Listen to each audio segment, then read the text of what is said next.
मेरी एग्जिस्टेंस है, मेरे कारण संसार है, संसार के कारण मैं नहीं हूँ। ये आत्मा क्या है, जन्म कैसे होता है, क्योंकि आपने इस पे काफी डीप एनालिसिस किया है। इतने के अंदर है और मैंने अपने आप को इतना सा जाना है, हालांकि मैं नहीं कह रहा हूँ कि मैं परम ज्ञानी होगा।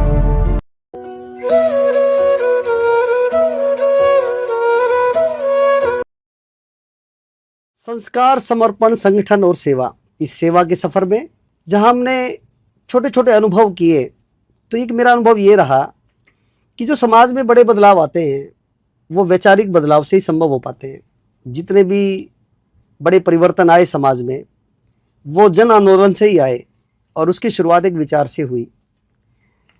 तो आज विचारों के सफ़र में आज एक एलिवेटेड सोल, एक बहुत महान व्यक्ति, इनका आज कैनविन फाउंडेशन, कैनविन आरोग्य धाम में आगमन हुआ और मुझे बेहद खुशी है आज सबसे मिलवाने का मुझे आज मौका मिल रहा है।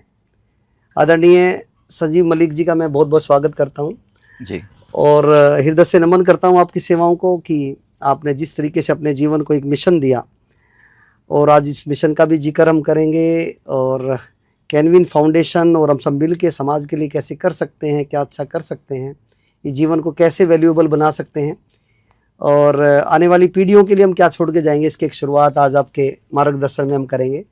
तो मैं आप सबका बहुत बहुत स्वागत करता हूं और संजीव मलिक जी का भी बहुत बहुत स्वागत करता हूं कि आप टाइम निकाल के कैनविन आरोग्य धाम में आप आए। बहुत बहुत शुक्रिया। तो संजीव मलिक जी, बातचीत को आगे बढ़ाने से पहले मैं आपके इस जर्नी को जानना चाहूँगा कि कैसे आपकी जर्नी रही, आपका जो मिशन जीनियस बना, इसके पीछे का क्या मोटिव था, कैसे आपने इसकी शुरुआत करी, बचपन से लेकर अभी तक की एक जर्नी जो आपकी रही, तो इसको आप कैसे देखते हैं? मलिक साहब थोड़ा बताएं हमें। जी, सबसे पहले तो बहुत बहुत शुक्रिया कि आपने कनेक्ट किया और आप खुद जो सेवा कार्य इतना बड़ा समाज के लिए कर रहे हैं, मैं उसके लिए आपको बधाई भी देता हूँ, शुक्रिया भी अदा करता हूँ कि एक लाइक माइंडेड लोगों का मिलना अपने जीवन में बहुत बड़ी बात है। तो मेरा जो सफ़र है वो शुरू से ही मेडिटेशन का तो भाव था ही सही।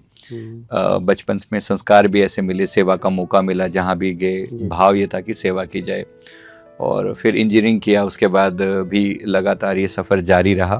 तो आपका जन्म हरियाणा में हुआ? मेरा जन्म हरियाणा में, जी, जींद नाम की हरियाणा में जगह है, जी डिस्ट्रिक्ट। फिर उसके बाद NIT कुरुक्षेत्र से जो है बीटेक किया। उसके बाद जॉब स्टार्ट किया बेंगलोर में। वहाँ मेरे सदगुरुदेव भगवान श्री परमहंस गुरुदेव जी हैं, जी, तो उनके दर्शनों का सौभाग्य मिला बेंगलोर में। जी, बेंगलोर में।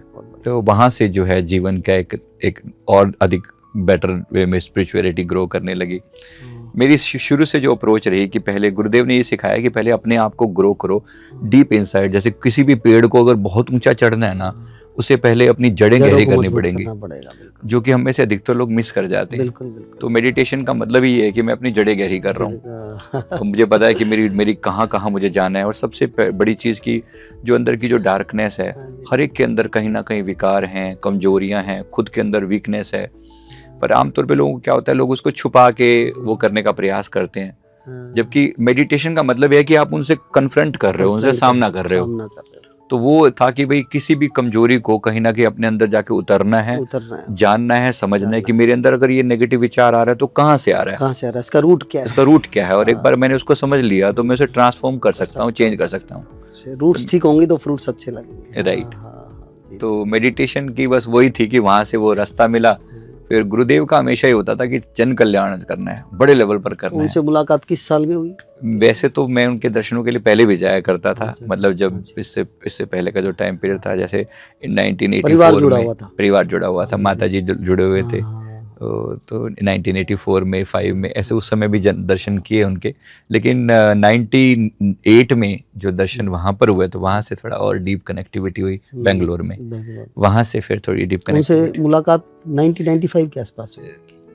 98 जी। बहुत बढ़िया। तो उसके बाद से फिर बहुत बड़ा ट्रांसफॉर्मेशन आया। तो गुरु की तो कृपा ही चीज़ ऐसी होती है ना कि एक बार अंदर से थोड़ा सा बेस मिल गया तो एक मन को ये लग जाता है कि मैं इतना सा नहीं हूँ जितना मैं दिखता हूँ। मतलब गुरुदेव ने जो चीज़ बताई कि तुम ठीक है, संसार के लिए तुम जैसे हो वैसे हो, लेकिन अपनी जड़ें अगर तुमने गहरी करी ना, उसके बाद जब तुम दुनिया के सामने आओगे तो इट विल बी डिफरेंट। तो पहले खुद पर काम करना है, फिर दुनिया को अवेकन करना है। अधिकतर लोग क्या करते हैं, खुद पर नहीं किया फिर दुनिया को जगाने चले गए तो एक दिन फिर वो हार जाते हैं, थक जाते हैं। तो यहाँ बेस है कि सेल्फ लव पैदा किया, अपने ऊपर काम किया, और साथ में गुरु के प्रति भी अपार स्नेह और प्रेम का भाव कि कोई ऐसी ताकत है जो सदैव मेरे पीछे खड़ा है, मुझे ये पता है कि मैं गिर नहीं सकता। तो ये एक फाउंडेशन वहाँ से बनती है। और यहाँ से उसके बाद फिर जैसे मैं जापान में लगभग 6 साल के करीब रहा। अच्छा, आप जापान भी गए, बहुत बहुत बढ़िया जी। तो आपका फौरन कहीं ना कहीं वो एक्सपोजर रहा वहाँ से। बहुत बढ़िया। और लगभग 1.5 साल यूएसए में रहना हुआ। अच्छा। इसके अलावा कोरिया, जर्मनी इत्यादि बाकी में विजिटिंग रहा करते थे। क्या बात है, क्या बात है जी, बहुत बढ़िया। तो मतलब इंडियन कल्चर वैल्यूज को आपने वहाँ तक भी पहुँचाया। जी पूरा प्रयास। मोनिका जी, हम अक्सर बात करते हैं ये कि जो जड़ें गहरी होती हैं तो कहीं ना कहीं उसका असर हमारे व्यवहार में दिखता है जी, और वो हमारे कामों में भी आता है। तो वो आपने इस तरीके से, तो जैसे आप जापान गए, यूएसए गए, तो वहाँ जाके आपका कहीं मिशन जो आपका मेडिटेशन था वो डाइवर्ट नहीं हुआ, क्योंकि वहाँ की जो चकाचौंध थी उसमें आप कहीं गुम नहीं हो गए, ऐसा क्या हुआ? मतलब बेस्ट पार्ट रहा कि वहाँ जाके थोड़ा और करीब आ गए अपने आप के। वो कैसे रहा जी, थोड़ा और मतलब ये कि जैसे, क्योंकि गुरुदेव ने शुरू से आदत डाली हुई थी कि जैसे देखो जब तक आप दुनिया के लिए कुछ कर रहे हो, मैं उस समय जॉब करता था इंजीनियरिंग उसमें, तो जॉब करते थे तो वहाँ का जो है ठीक है, आप जॉब पे हो तो जॉब पे हो, आपको काम से मतलब है तब तक तो ठीक है। आप आईटी इंजीनियर थे? आईटी, हाँ जी जी जी। तो लेकिन घर आने के बाद फिर ये था कि अब क्या करें, अब तो कुछ और है नहीं करने को, तो ठीक है गेट इनटू योरसेल्फ, तो अपने भीतर डुबकी लगाएं।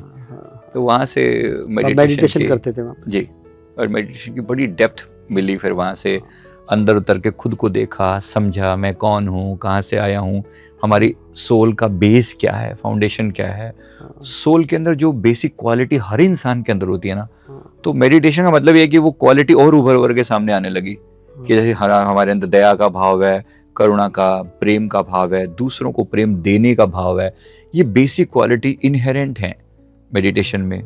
और दान का, सेवा का, त्याग का जो भाव है वो उभर के मतलब अच्छा सा काम हुआ उनके ऊपर। और फिर गुरुदेव की गाइडेंस भी मिलती रही, तो उससे क्या हुआ कि फाउंडेशन बेस अच्छा बना, स्ट्रॉन्ग बना। और फिर जब विचार किया कि चलो इंडिया के दोबारा से अपनी चीज़ें शुरू करते हैं, तो यहाँ के फिर से अपना जैसे सैमसंग में मैंने शुरू किया, तो वो भी चलता रहा। और साथ साथ में गुरुदेव ने कहा कि अब जाओ और संसार के जहाँ जितना हो सकता है कोने कोने में लोगों के अंदर स्पिरिचुअलिटी को अवेकन करो। बिल्कुल, बिल्कुल, बिल्कुल। तो वहाँ से फिर हमने, तो आपने जैसे भी बात करी मलिक साहब की आत्मा की बात करी, तो आप कैसे, आप जैसे बोले कि आत्मा के ये गुण होते हैं, दया है, त्याग है, समर्पण है, तो आप कैसे एक बार थोड़ा सा और परिभाषित करोगे कि जीवन क्या है, ये आत्मा क्या है, जन्म कैसे होता है? क्योंकि आपने